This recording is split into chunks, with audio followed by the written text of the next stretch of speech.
será bicho, bicho-papão. O palavrão é o quê? Ai, será bicho, bicho-papão. Palavra grande é palavrão. Viva! Bem-vindos ao Palavrão, o podcast da Livraria Lelo Porto. O palavrão que vamos desconstruir hoje é bárbaros, e levanto já o véu, bárbaros como aqueles que são estrangeiros, e contamos por isso com Sara Barros Leitão para nos explicar este palavrão. Bem-vinda! Olá, obrigada. Sara Barros Leitão nasceu no Porto, na década de 90, é atriz, encenadora, dramaturga, feminista, ativista, sindicalista. Capicua chama-lhe mesmo agitadora cultural. Faz regularmente televisão, teatro, cinema. Escolheu o Porto para trabalhar, nadando contra a corrente de muitos dos seus pares que procuram futuro na capital. Faz 6 anos que dirige a estrutura artística Cassandra, esse nome de mulher que Apolo amaldiçoou. A estrutura que Sara fundou cria espetáculos originais, como Monólogo de uma Mulher Chamada Maria com a Sua Patroa, também Guião para um País Possível e agora Suplicantes, uma reescrita a partir da tragédia de Ésquilo. Para Sara, abrir uma livraria era um sonho e uma maneira de partilhar histórias. Um sonho cumprido em 2024, quando abriu a livraria da Cassandra, na Avenida de Camilo 118, aqui no Porto. Apostar numa livraria independente, aberta ao público, com uma sala de ensaios, é também um gesto ousado. Afinal, foram os livros que lhe concederam consciência política. O primeiro projeto da Cassandra foi a criação das Heróides, Clube do Livro Feminista. O clube nasce em 2021 com a vontade de ler em coletivo. Centenas de pessoas leem Mulheres de todo o mundo todos os meses. No meio de tudo isto, de todo este trabalho, Sara mantém a habilidade de reparar numa flor que brota no cimento, valoriza o que muitos podem achar inútil e acredita que a arte não tem de ter um porquê, é arte pela arte, sem um objetivo. Bem-vinda! Uau, muito obrigada, que delícia de palavras. Um bocadinho de mistura de trabalho, mas também com um pouco do privado, do que tu és. Sim, obrigada. Mas deixemos este blá blá blá para Sim. falar do teu palavrão. Escolheste Bárbaros para falarmos precisamente de teatro.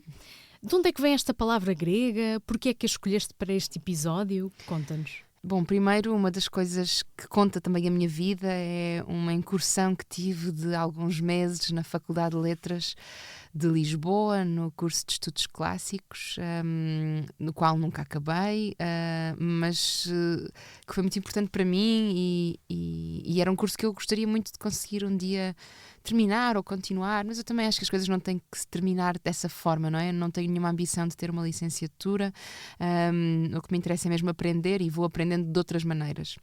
Mas essa incursão nesse curso permitiu-me estudar grego antigo, com uma professora que se tornou minha amiga, a Sofia Frade, e com quem tive o privilégio de, esta semana, entregar o primeiro documento da nossa tradução a 4 mãos da peça do Ésquilo As Suplicantes, do grego para português. Obviamente que a parte do grego, sim, a parte do grego estava com ela, não é? Ela sim é especialista, mas fizemos-lo a 4 mãos, a 2 cabeças e a muitos pensamentos em conjunto, de forma a proporcionarmos uma tradução para os dias de hoje que pudesse dialogar com o teatro, com a oralidade, que pudesse ser uma tradução viva, vivida.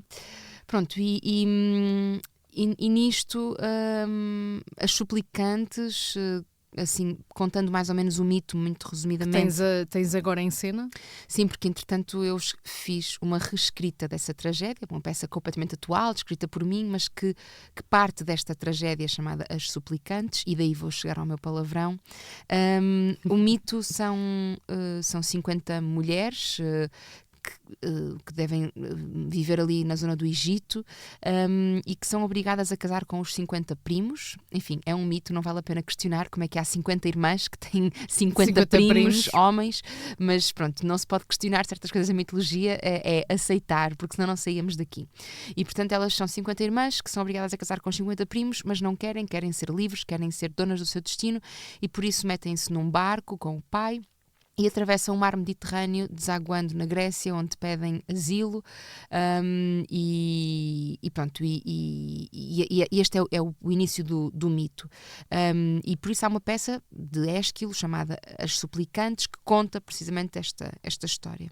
E quando as suplicantes chegam à Grécia, elas, na peça original, né, a palavra com que elas são descritas é enquanto bárbaras. E bárbaras... O bárbaros, em grego, é precisamente a tradução direta de o estrangeiro, o que vem de fora, o que não é grego. E é bonito, eu acho, percebermos como é que essa palavra vai evoluindo ao longo dos tempos e chega até nós. E nós hoje usamos como adjetivo uma coisa bárbara, para, pronto, que vem deste lugar, do medo, do que vem de fora, do desconhecido, do que nós não conhecemos.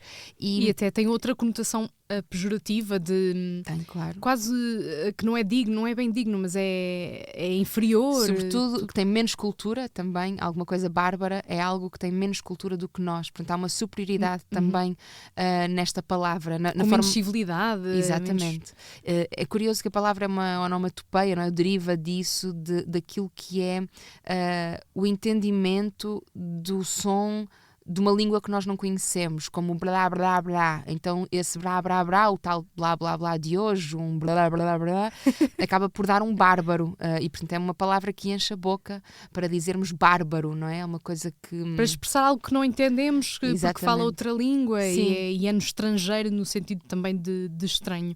Esta peça Suplicantes que reescreves, leste a peça quando tinhas 15 anos, em tenra idade, reescreveste a história com olhos dos nossos dias e os teus olhos.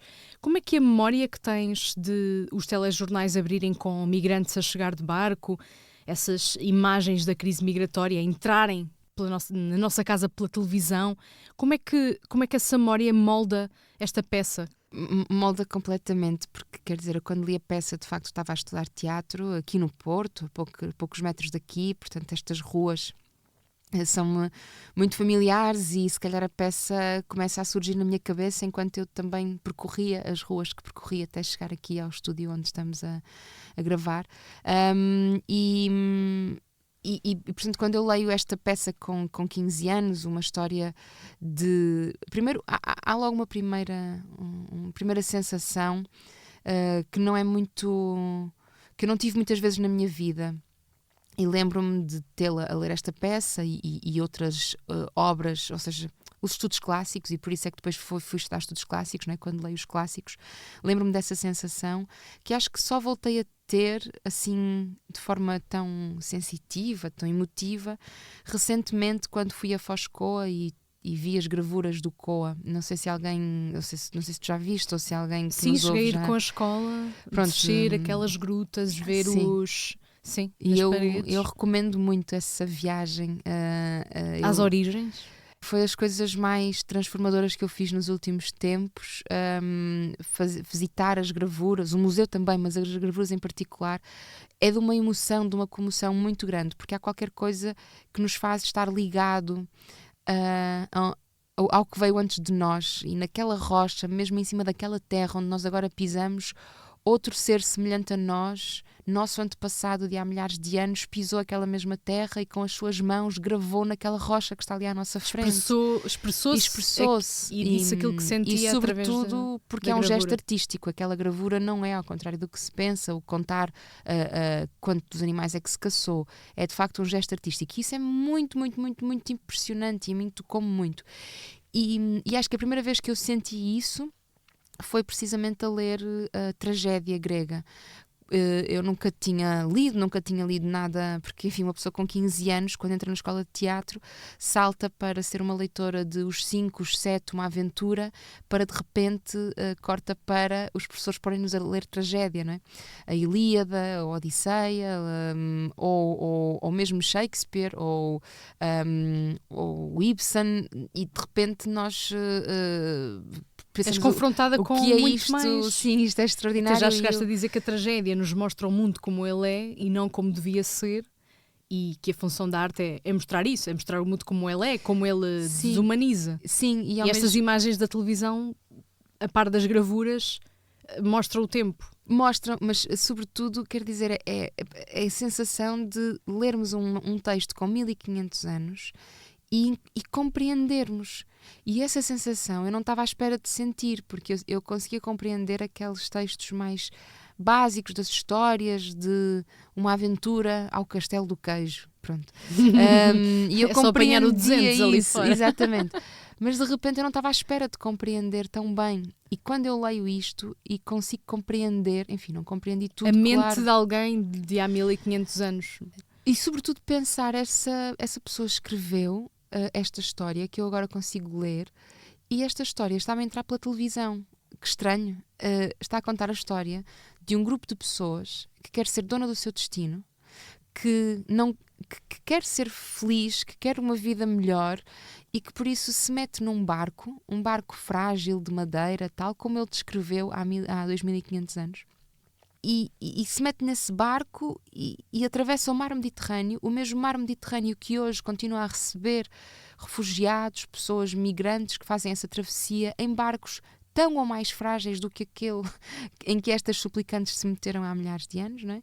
E desaguam na Grécia, enquanto aquele lugar, Argos, o berço da democracia, da civilidade, enfim, que é super questionável e que não é nada disso tudo, não é? Enfim, uma democracia em que as mulheres não votam, em que os escravos também não são cidadãos, enfim, hiper problemático, não são nada eurocêntrica, em que coloque também a Grécia enquanto o princípio do mundo e da civilização, mas elas quando chegam ali representam tudo isso, e hoje, ou pelo menos há 15 anos, essas imagens chegavam também à Grécia, à Itália, precisamente por serem os países do Mediterrâneo mais próximos de África. E algumas, ou muitas das travessias nem sequer são bem sucedidas como as das suplicantes. Claro. Portanto, é tal qual um cemitério Sim, de água. No caso das suplicantes, elas chegam, mas, e conseguem asilo.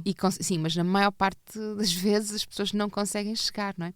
E então, pronto, respondendo à tua pergunta, quando eu li esta peça, eu compreendia aquelas palavras, compreendia aquela situação, e depois ela entrava-me pela televisão com essas imagens. Então eu achei que um dia ia fazer essa peça. Achei que ia fazê-la daqui a muitos anos, quando fosse muito velha, com muito Até dinheiro. quando te sentisses pronta para encenar, para preparar, mas já o estás a fazer. Os tempos que vivemos pedem-te essa mobilização, mesmo que não te sintas preparada. Sim, eu acabei por me atravessar nesta peça porque percebi que era a peça que eu tinha de fazer para responder ao mundo de hoje. Creio que quando eu tinha a ideia de fazer isto, interessava-me sobretudo um ângulo de género, esta ideia de 50 mulheres que querem ser donas do seu destino, não querem casar, recusam o casamento, e aquilo para mim ia despertar para o feminismo, era uma coisa muito impressionante, não é? Eu tinha 15 anos. Mas depois o tempo passou e eu percebo que a história era muito mais... É mais profunda, porque mais do que as questões de género, que me são muito caras, e senão não teria um clube do livro feminista e não trabalharia tanto questões de mulheres, mas mais do que as questões de género há outras questões, desde logo a questão de classe, que para mim é uma das intersecções mais fundamentais para conseguirmos ler o mundo, e sem esse ângulo, sem lermos... Enfim, sem luta de classes não dá para ler o mundo. Eu não consigo compreender o mundo sem luta de classes, porque eu acho que é o mais estrutural na forma como nós nos organizamos. E portanto, enfim, acabei por me interessar mais a partir dessa perspectiva, e acabei por reescrever esta tragédia desse ponto de vista. À Espera dos Bárbaros é também um livro de Coates, um Nobel de Literatura de 2003, e foi adaptado ao cinema por Ciro Guerra, e acaba de ser lançado o livro À Espera dos Bárbaros pela Nuvem de Letras. É um livro que Olivier Talek escreve para crianças, e parte do poema homónimo do grego Cavafis, e tem tudo a ver com isto, porque a história passa-se numa aldeia tranquila, onde alguém, num dia qualquer, diz: os bárbaros estão a chegar, mas quando? Eles vêm à hora do almoço. Ai, não vieram, vem a hora de jantar, preparem-se. Preparam a aldeia toda, e a vida muda, causa pânico. Mas porquê é que tantas pessoas e em tantos quadrantes insistem em instigar este medo pelo outro? Porque também a crise migratória também tem esta dimensão, não é? Porquê continuamos com medo do outro, e porquê que tantos nos instigam este medo dos demais? Olha, acho que isso é pergunta para um Se milhão, calhar não é? o porquê não é tão fácil de Sim. explicar, mas... Não, mas eu acho que uma das respostas que eu encontrei durante esta pesquisa, porque os meus espetáculos são também espetáculos que que tem partem, muita pesquisa sim, na bagageira, claro. muitos livros, de muita pesquisa, muita leitura, que tenho inclusivamente coordenadores de pesquisa que me ajudam a compreender melhor os temas sobre os quais me debruço, mas encontrei talvez uma das possíveis respostas num livro que sei que gostas muito e cuja autora foi também tua convidada num outro podcast que tens, que é a Ana França, quando ela escreve Lampedusa, Ir e Não Chegar.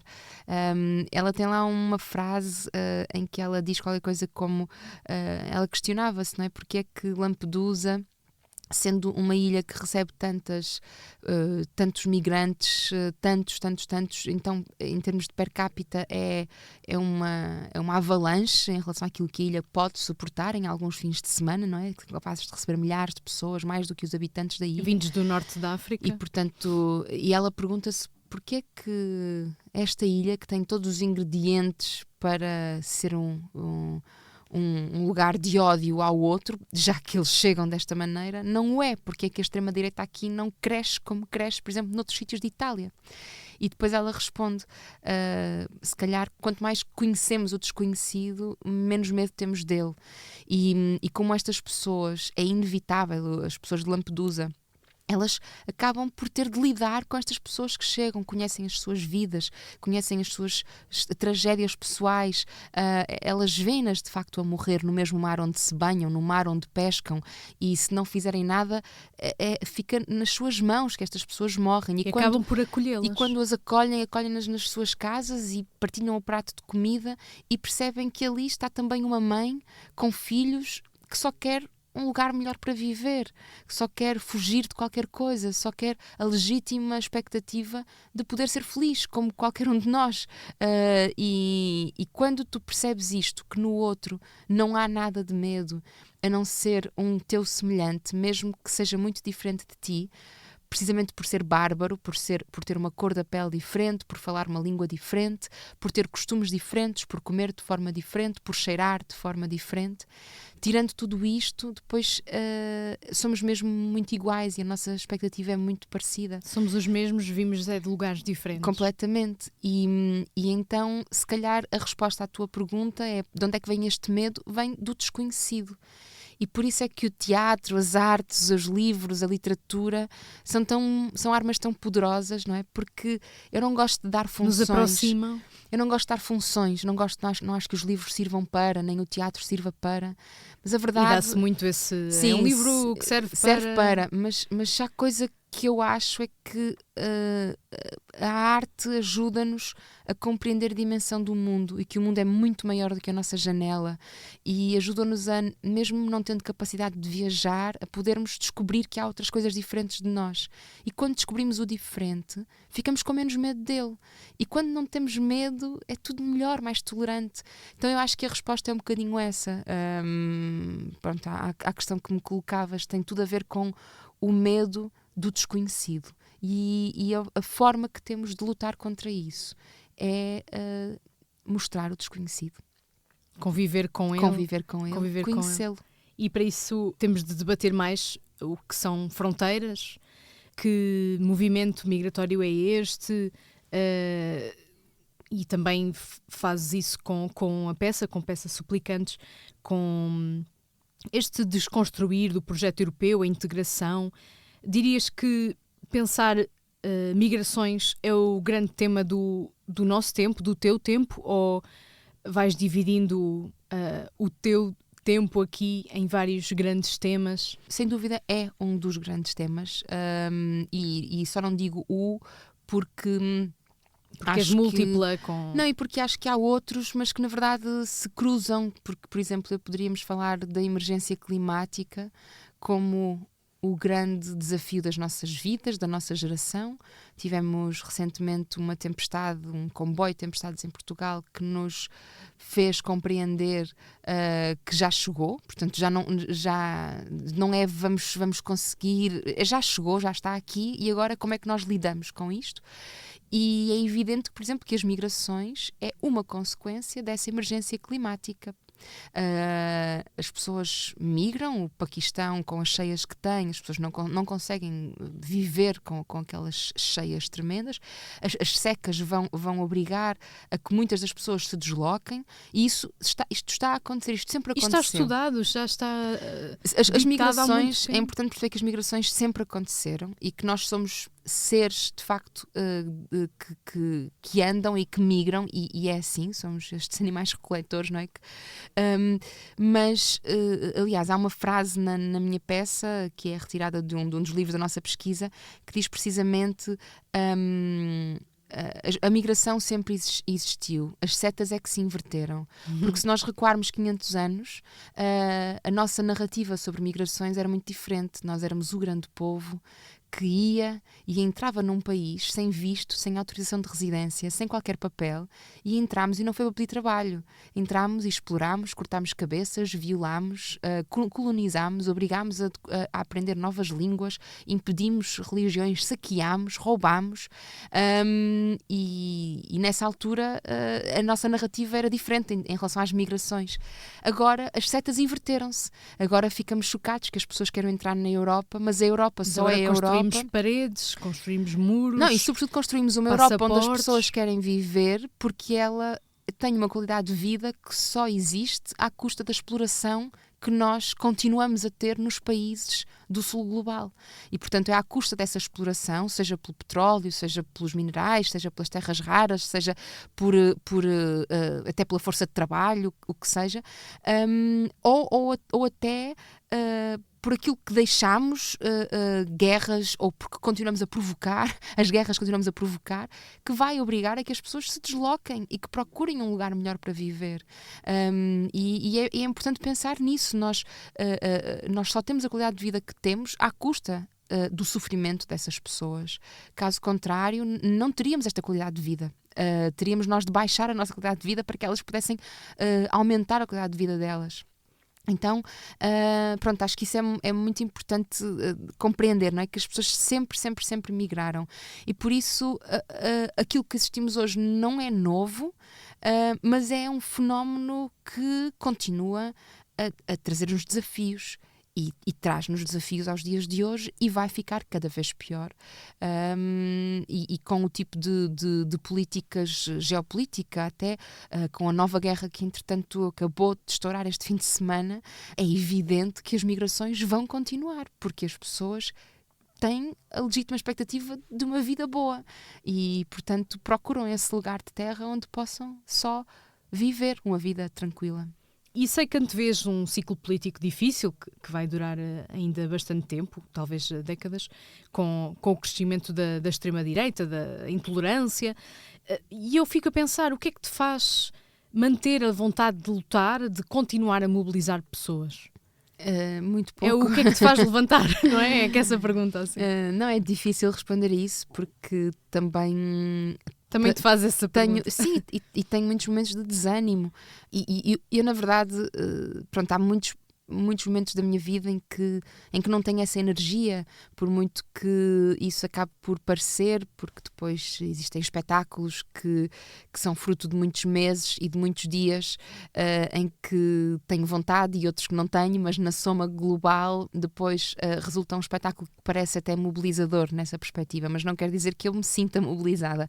Eu sinto-me muito exausta, muito angustiada, desanimada, e os tempos não são fáceis. Vou encontrando esse ânimo nos meus companheiros, nas pessoas com quem trabalho, nos amigos, nas pessoas que continuam a pensar comigo, e na verdade... E a vontade de uns puxa aos outros. Sim, e claro. Acabas por ir, sair... há pouco falavas de luta de classe e depois falaste de ambiente, e eu não consigo agora precisar quem eu disse, mas o ambiente sem luta de classe é só jardinagem. Exatamente, claro. E podemos aplicar o mesmo. Agora vem o Dia da Mulher e temos de nos mobilizar. Há pontos em todas as cidades do país e do mundo, mas é sair da cama, não é? Todos os dias, em prol, neste caso, do que mais diretamente te identificamos, que é o teatro. Sair de casa para trabalhar em prol do teatro, que é diretamente trabalhar em prol das pessoas. Por isso, tentando, e é injusto eu pedir a uma pessoa individual uma solução, não é? Mas como é que o teatro, dentro da arte, nos pode ajudar a guiar as pessoas para uma sociedade mais saudável e plural, e tudo o que antevemos de bom? Como é que o teatro nos salva? A ti salva todos os dias, imagino. Não salva, pelo contrário, acho que me vai matando muito, porque, moendo bastante, porque fazer teatro é também estar sempre num lugar de sofrimento, pelo menos para mim. Mas porquê? Porque acho que tem a ver com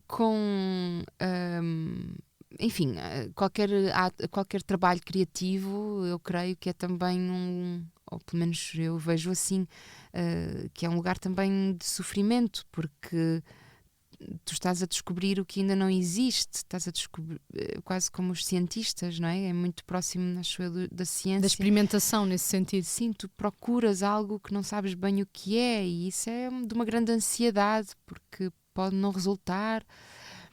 Trabalhamos sempre num lugar de risco também. Claro que é um risco controlado, nós não temos vidas para salvar e, portanto, se correr mal, o nosso risco não tem como consequência nada de muito trágico.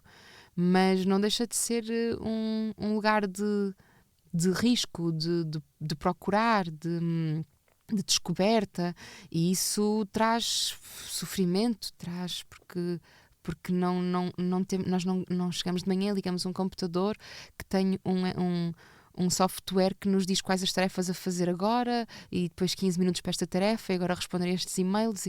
Quer dizer, o gesto criativo é de uma outra esfera, não é?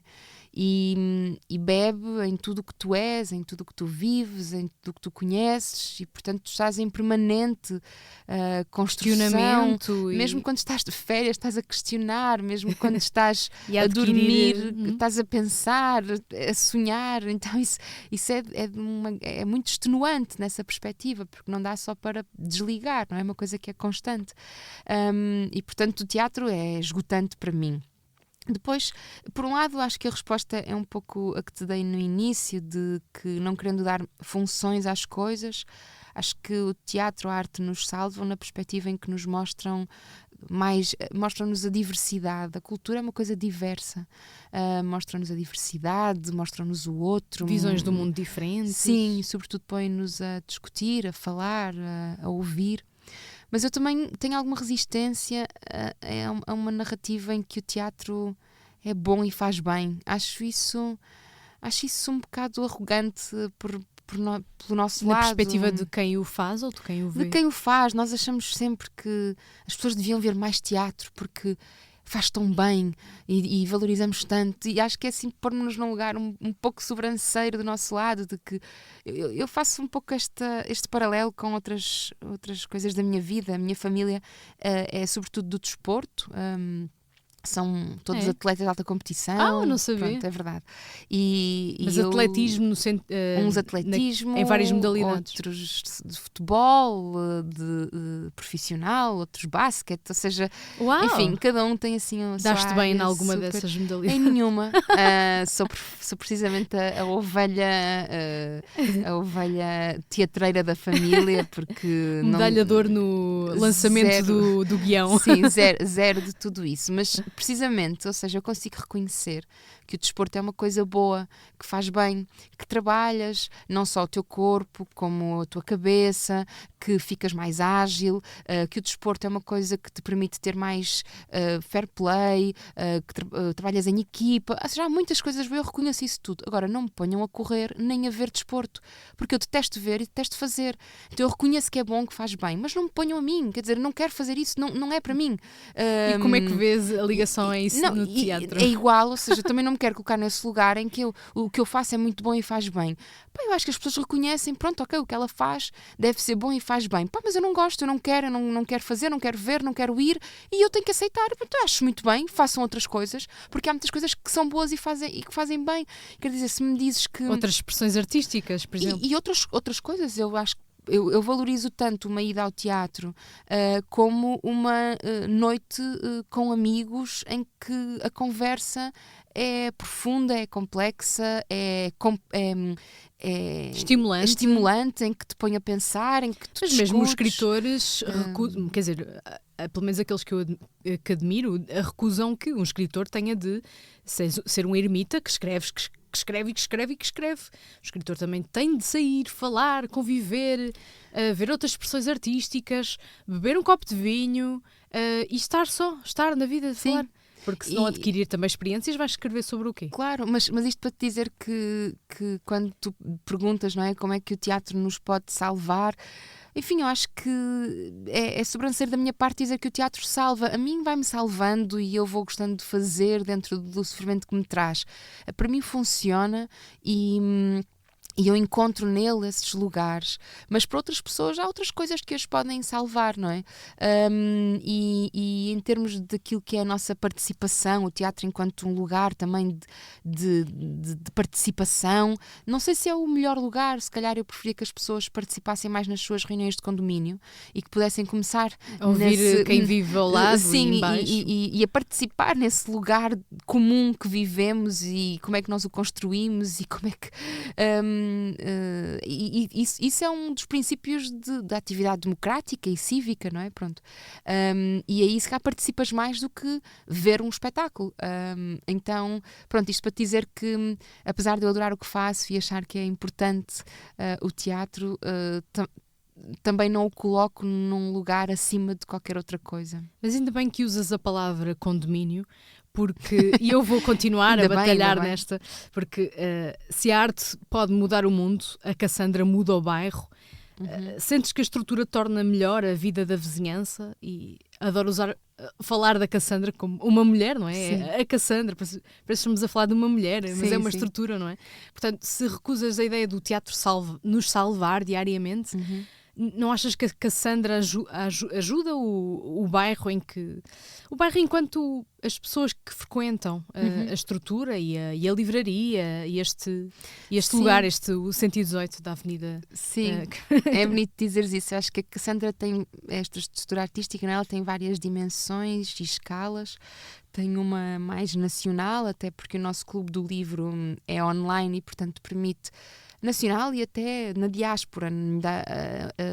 A semana passada tivemos uma sessão online com cerca de 80 pessoas e havia pessoas em Oslo, portanto, pessoas em Antuérpia, portanto, há assim pessoas em muitos sítios diferentes do globo. Sobre um parênteses para dizer que eu acho que é o clube que deve ter mais participação, se calhar, do país. Porque para teres talvez 80 pessoas mensalmente na sessão, é preciso ter, se calhar, 6 vezes mais no clube, não é? Sim, é verdade, porque as pessoas não vão todas, não é? Sim, portanto, às vezes não conseguem vir a um mês, vêm a outro. É verdade, portanto, eu acho incrível.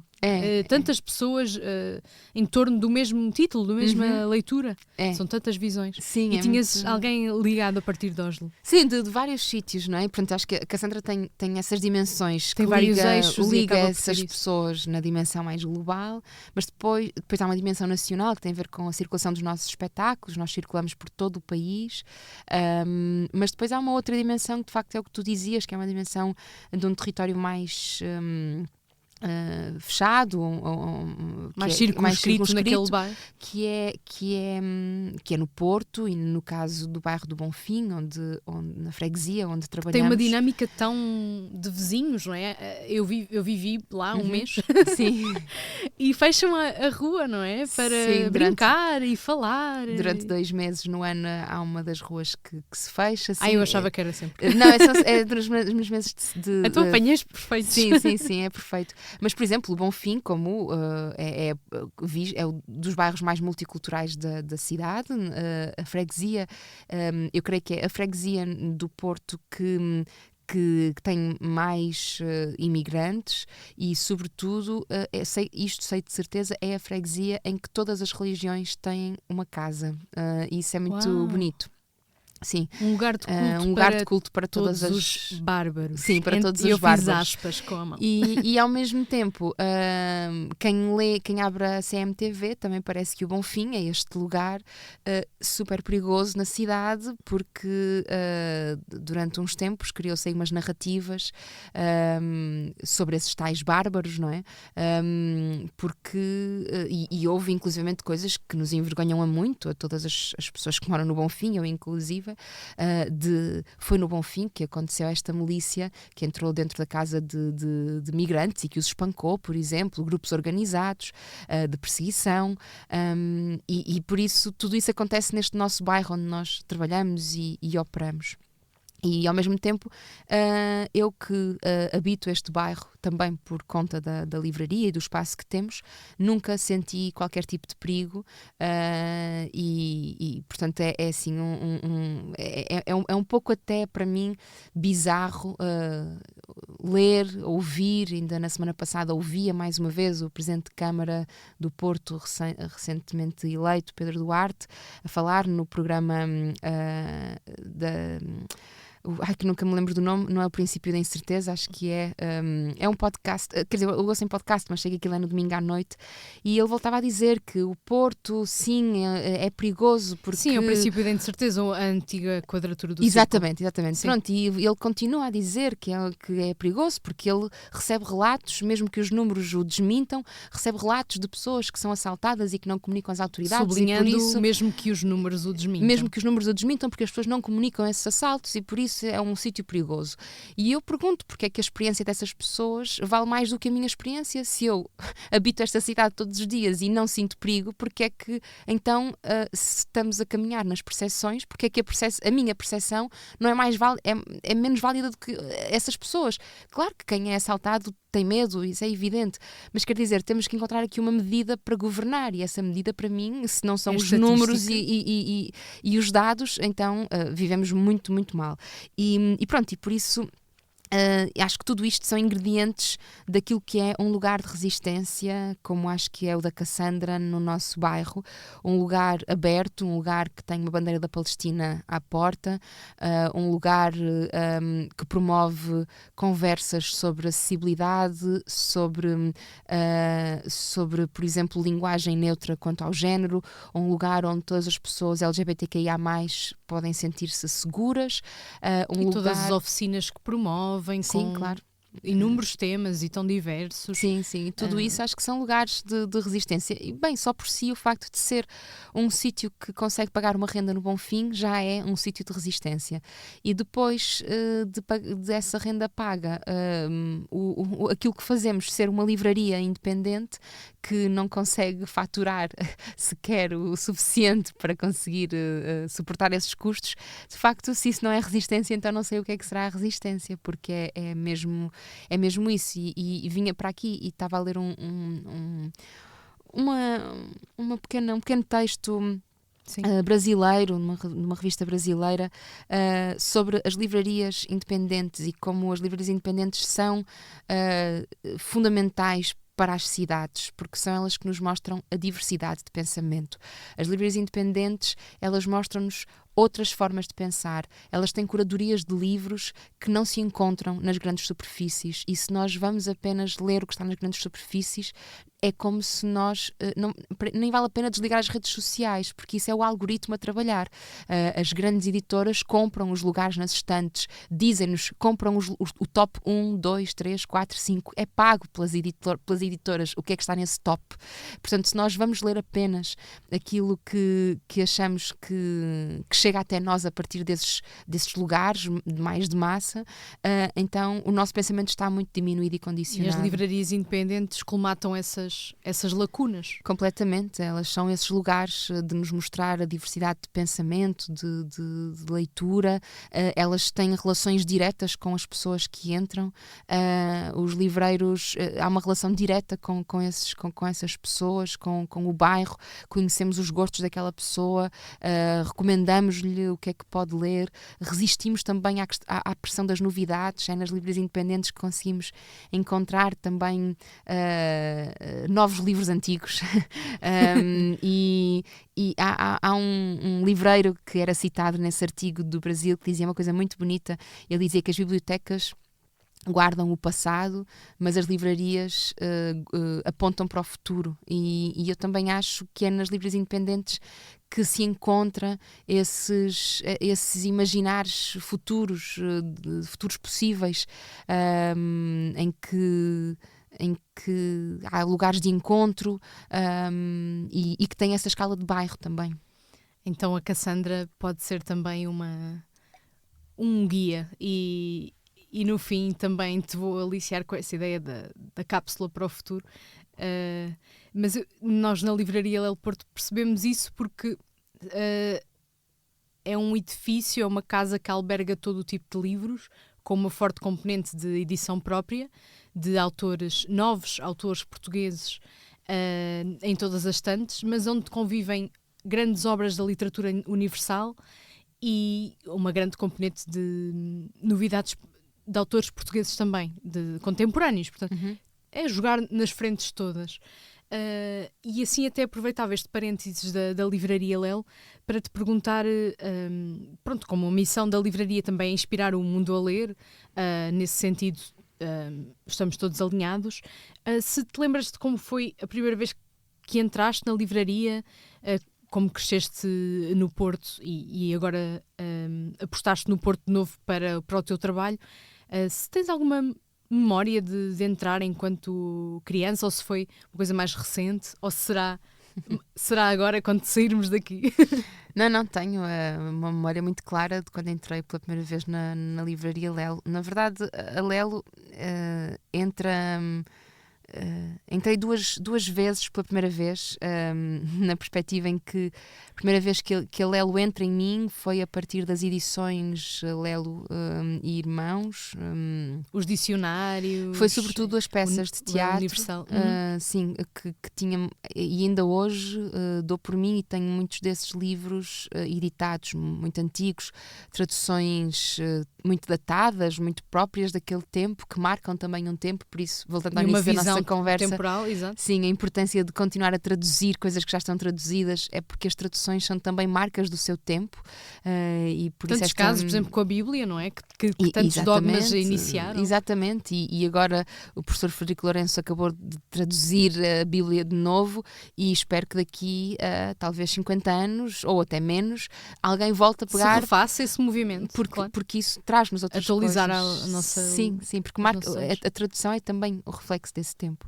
E então a primeira vez que me deparo com a Lelo é através dessas edições, sobretudo de Shakespeare, que tem muitas edições de Shakespeare da Lelo, e às quais ainda hoje vou consultar uma ou outra coisa, perceber a comparação, porque é que decidiram assim.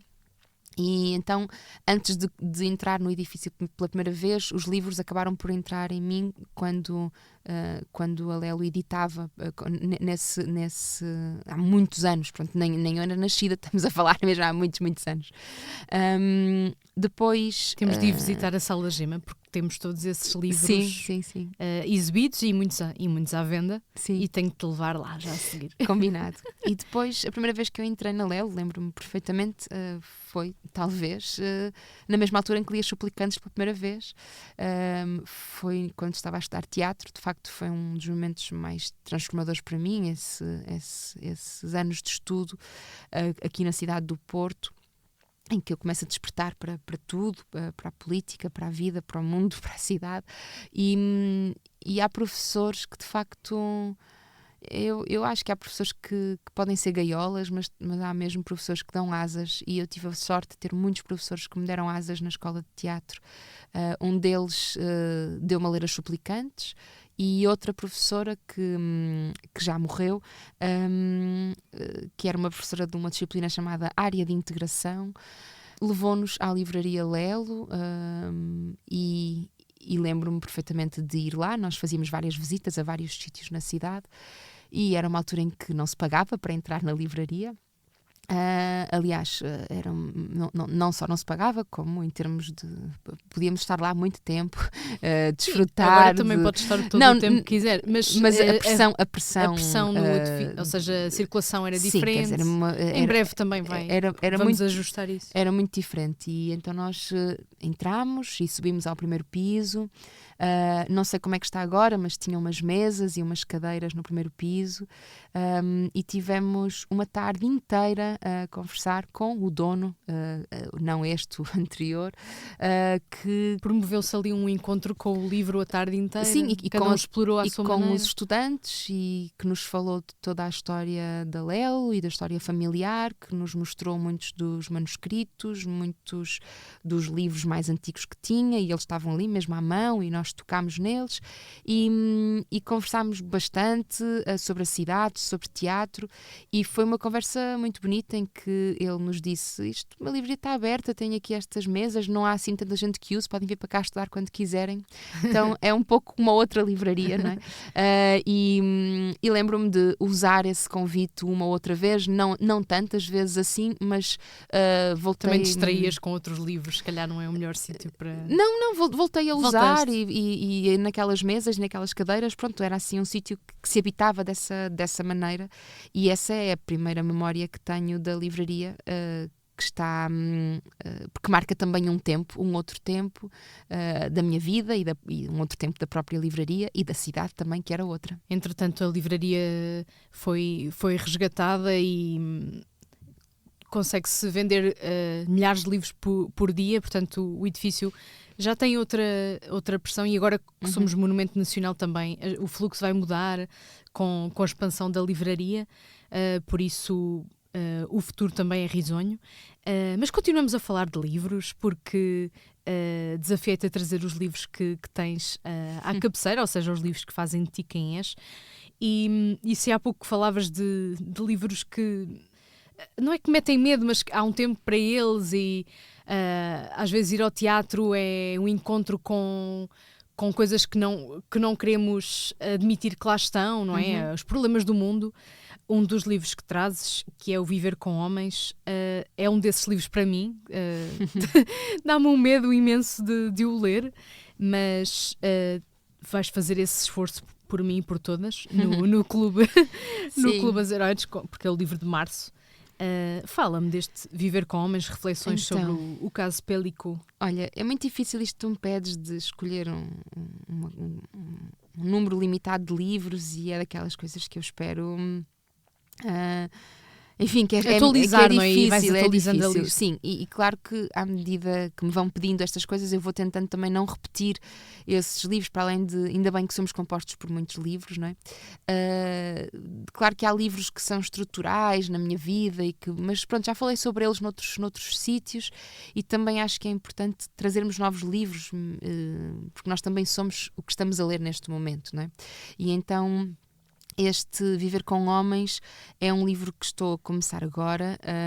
Ele é recente, é editado pela Zigurate. É de novembro de 2025. Pronto, é muito, muito recente, e é um colosso de um livro da Manon Garcia, que acompanhou o caso Pellicot. Para quem não conhece, o caso Pellicot, 2024, explodiu em França, a partir da Gisèle Pellicot, uma mulher que descobriu que durante vários anos era drogada pelo marido. Sedada pelo marido. Sedada, sim.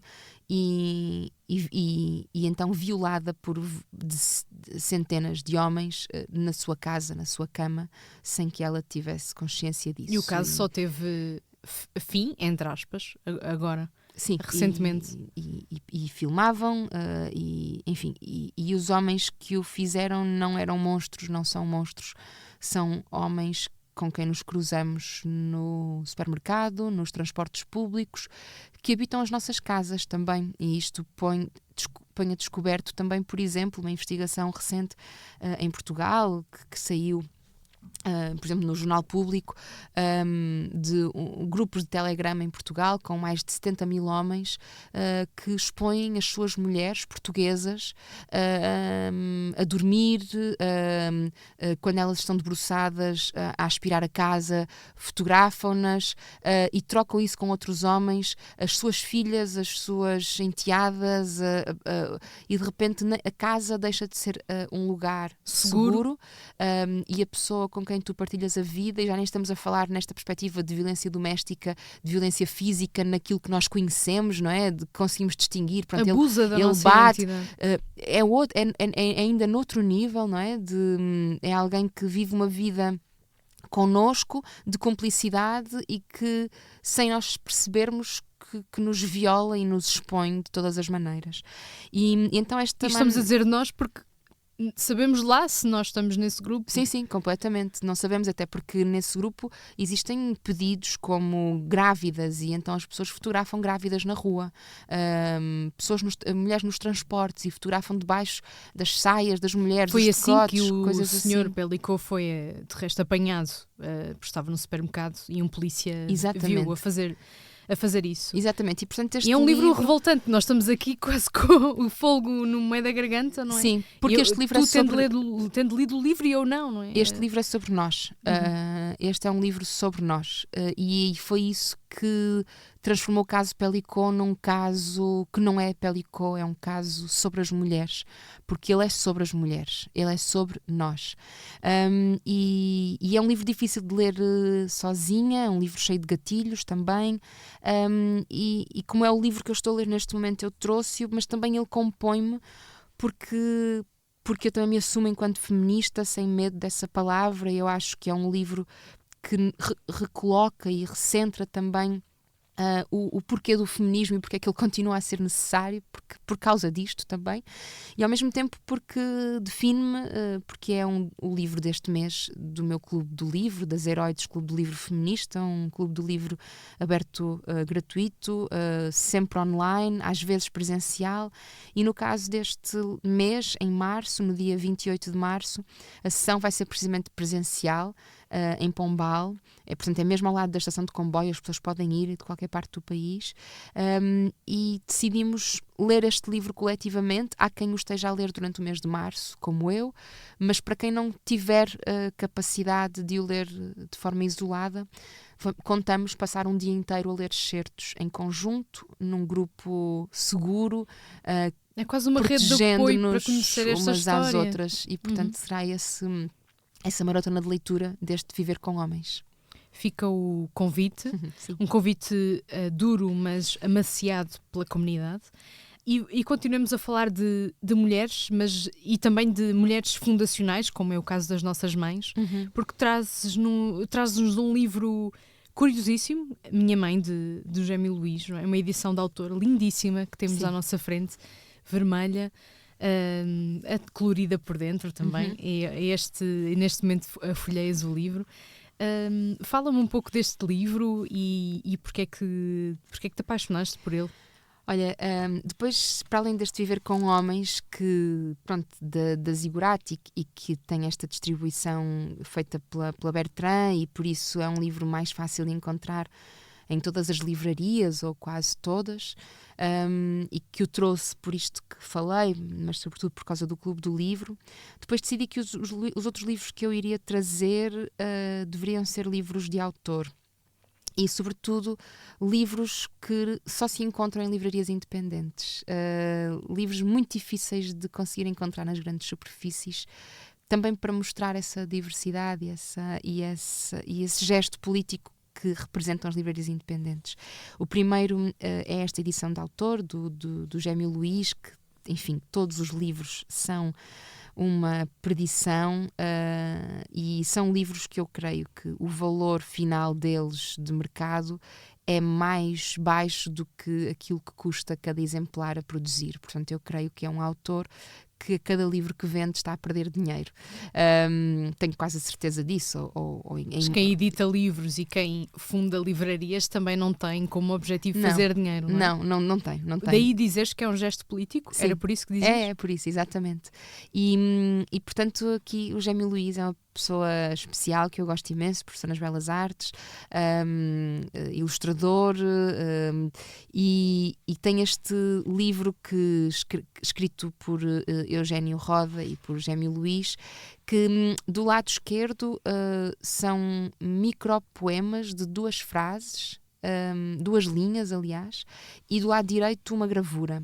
Chama-se Minha Mãe, como se fosse uma palavra inteira, Minha Mãe, e ele foi-me oferecido por um casal muito amigo, no meu aniversário, quando eu estava muito grávida e quase Muito grávida. a ter o meu primeiro filho, e então foi a primeira vez que eu me vi também como futura mãe, porque já estava a ser vista por outros como mãe, e isso é um momento especial. E o decalque da capa é mesmo isso? Sim, é o embrião? É não um embrião. E então são poemas muito bonitos. Eu posso ler alguns, por exemplo. Sim. Este diz, e abre assim à sorte e diz: no fundo, a mãe está sempre à superfície. Ou, por exemplo, mãezinha é um diminutivo de aumento. Ou, por exemplo, este eu adoro: a mãe tem problemas para todas as soluções, que também acho que é muito verdade. E, por exemplo, assim, mais um... Eu tenho de ir adquirir o livro. O ouvido absoluto da mãe alimenta-se da surdez. Há coisas que ela prefere não ouvir. E então cada poema consegue na sua síntese ser uma ode sim, à figura do que são fundacional estas da mãe. mães. E eu, que me tornei mãe há 1 ano e meio, acho que este livro me compõe também, porque é uma incursão e não deixa de ser uma edição de autor que recomendo e que tem de andar a procurar nas livrarias independentes para encontrar. E ser mãe, imagino que seja uma experiência universal, mas tão diferente em todas as partes do mundo. E deve ser barbárico, não é? Porque deve ser estranho e fundacional, mas as mulheres também continuam a ser vistas por outros também como estranhas. Enfim, sobre maternidade faríamos todo outro episódio. Acho que sim. Mas temos também um terceiro livro para terminar esta Santa Trindade, diríamos assim, de uma mulher, Lília Lopes. Fala-me deste, o meu verbo é ir, também este também é verbo vermelho. tão maternal, Eu não é? trouxe Ir, fazer, dois livros vermelhos e acho que gosto de livros vermelhos, com todas as conotações que isso tenha. E na verdade, o meu verbo é ir é um livro que acho que está na 3ª edição, e é uma edição de autor, e isso é muito bonito nas edições de autor, porque elas são muito cuidadas, elas têm cada e este coisa inova muito pela apresentação. Mesmo super bonito. A forma como está encadernado. Sim, é mesmo muito, muito bonito. E é um conjunto de entrevistas que a Lília Lopes fez a várias mulheres, e ela chama-lhe precisamente o percurso de 12 mulheres que viveram à frente do seu tempo. Mulheres que antes do 25 de Abril, no pós-25 de Abril, foram revolucionárias à sua maneira, mas mulheres anónimas, desde empregadas de limpeza, empregadas de fábrica, e como é que... e outras com maior projeção, mas como é que elas conseguem imaginar como é que vivem à frente do seu tempo, e isso é muito bonito. Então trouxe esta história de mulheres, porque acho que eu sou feita de todas estas mulheres que vieram antes de mim e que foram abrindo as portas. E do seu trabalho, exato. Para eu ser quem sou, para eu poder pensar, escrever, para poder viver do meu trabalho, ter a minha conta bancária. Portanto, todos estes papagaios que fazem vídeos no TikTok dizendo que um ferro de engomar fez mais pelo feminismo do que as feministas. Desconhecem o trabalho destas mulheres. Desconhecem, sobretudo, toda a luta que faz com que possam ser deputadas à Assembleia da República, com que possam usar calças, casar, ter a sua conta bancária, divorciar-se, viajar sem o consentimento do homem, ambicionar ter uma carreira, poder ser mães ou não ser mães, e tudo isso, ter direito sobre o seu corpo, tudo isso é uma conquista do feminismo. E o feminismo é feito destas mulheres todas que nos trouxeram até aqui.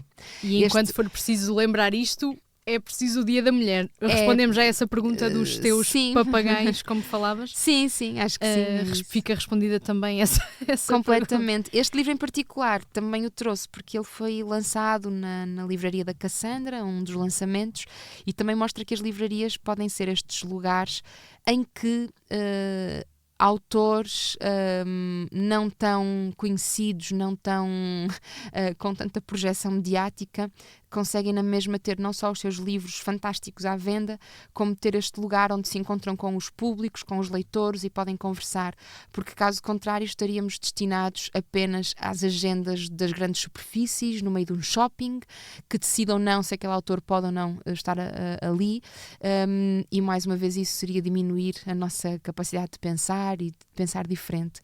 E por isso as livrarias independentes são também estes lugares em que estes autores são muito acarinhados por nós, livreiros, não é? Que os queremos lá e onde podem contactar com os seus leitores. Tenho de acrescentar a livreira à tua biografia? Se calhar, sim. Não sei se este livro surgiu na altura do monólogo de uma mulher chamada Maria com a sua patroa, mas quem ainda puder adquirir o livro e depois... Não sei se a peça vai... A peça continua. Vou estar agora no mês de março em Mafra. E depois, mais no final do ano, ainda estaremos em Monção e Lamego. E este ano, para já, são as 3 datas que temos do monólogo, um espetáculo sobre o trabalho doméstico que anda a circular desde 2021. Portanto, eu vou continuar a fazê-lo porque ainda há muito para contar sobre estas histórias. Mas deixa-me terminar a nossa conversa com o tal desafio sobre a cápsula do tempo. Vamos ver. Se a Cassandra fizesse uma cápsula do tempo, para ser aberta daqui, digamos, 20 anos, no fim daquele tal ciclo político difícil, esperemos quando as coisas estiverem mais calmas, que peças iam lá dentro? Algum destes livros ia lá dentro? Que objetos punhas? Sim, okay. A quente. Posso responder como Sara e não como Cassandra, porque hoje a Cassandra já é uma estrutura. Pois, porque a Cassandra se calhar eram várias pessoas a meter peças lá dentro. Somos vários, e acho que teria de fazer uma reunião de equipa para decidirmos de forma mais horizontal o que é que cada um de nós colocaria. Mas se eu colocasse nessa cápsula do tempo, acho que colocava um livro. E esse livro acho que seria a Constituição da República Portuguesa. Tenho receio que daqui a 20 anos seja outra Constituição e por isso preservaria nessa cápsula do tempo uma Constituição que ainda está muito próxima da que aprovámos em 76, que ainda tem uma palavra que hoje, pelos vistos, é muito mal vista, que é a palavra socialismo, e caminhar para uma sociedade cada vez mais socialista. E eu não tenho medo das palavras, acho que esse palavrão socialismo é um palavrão muito importante, responsável pelo Estado Social e por tudo aquilo que ajuda a diminuir assimetrias e desigualdades, e o socialismo é precisamente isso, e é isso que é preciso. Então eu colocaria a Constituição da República Portuguesa para que ela pudesse ser guardada nessa cápsula do tempo e que se daqui a 20 anos tivermos outra, porque os tempos para aí caminham, pelo menos não se esqueceria aquilo que em tempos foi esse sonho de um país que poderia ter sido diferente. E escrito a tantas mãos. E é uma história belíssima, é muito comovente para mim, toda a Assembleia Constituinte e tudo aquilo. Depois colocaria uma peça de teatro, claro, sendo que o teatro não dá para guardar, mas imaginando que daria. Seria reinterpretado na altura, porque tem de ser encenado outra vez a partir da peça. Ou fica a memória da peça, não sei. Mas sabes dizer qual? Sim, acho que colocava a peça By Heart, do Tiago Rodrigues.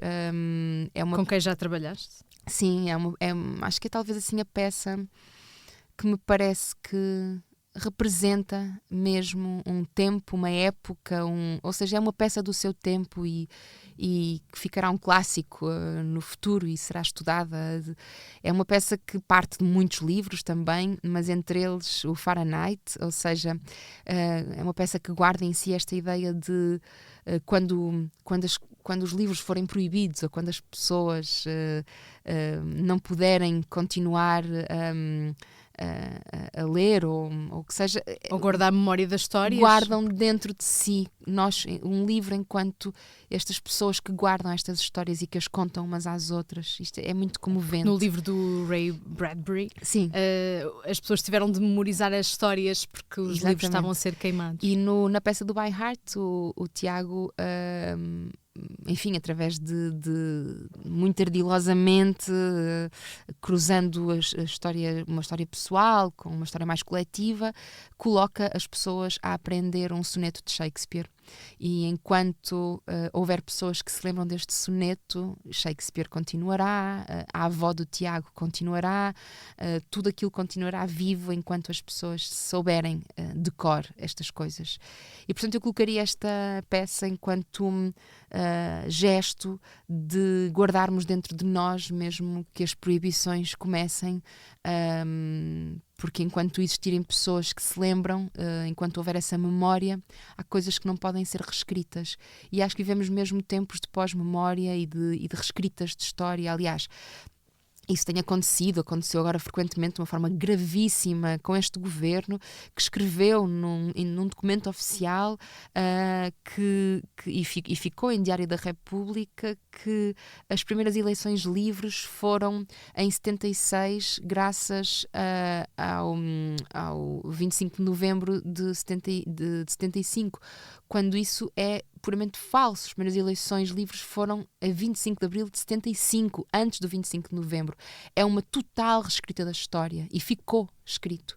Então vivemos tempos de reescrita da memória. E isto é muito grave.